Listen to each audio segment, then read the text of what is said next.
இது வந்து எங்களோட ஃபார்மு. இந்த ஃபார்மில் ஒரு 4 புறா 4, 5, 6 புறா வளர்த்தோம்.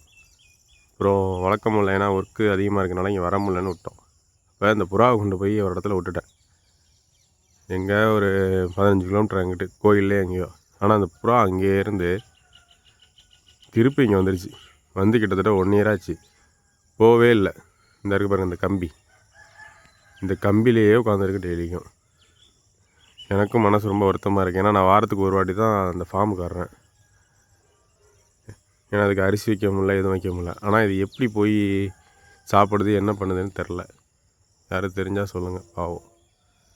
இந்த இது கூண்டு இந்த இருக்குது பாருங்கள், நான் முன்னாடி வளர்த்தது ஒரு 2 வருஷத்துக்கு முன்னாடி. இப்போ ஒர்க்கு அதிகமாக இருக்கிறனால கொஞ்சம் லாங்கெலாம் போகிறனால இங்கே வர முடியல என்னால். இந்த புறா ஆனால் டெய்லிக்கும் இங்கேயே தான் வருது போல். நான் இந்த புறாவை கொண்டு போய் விட்டே 1 வருஷம் ஆச்சு.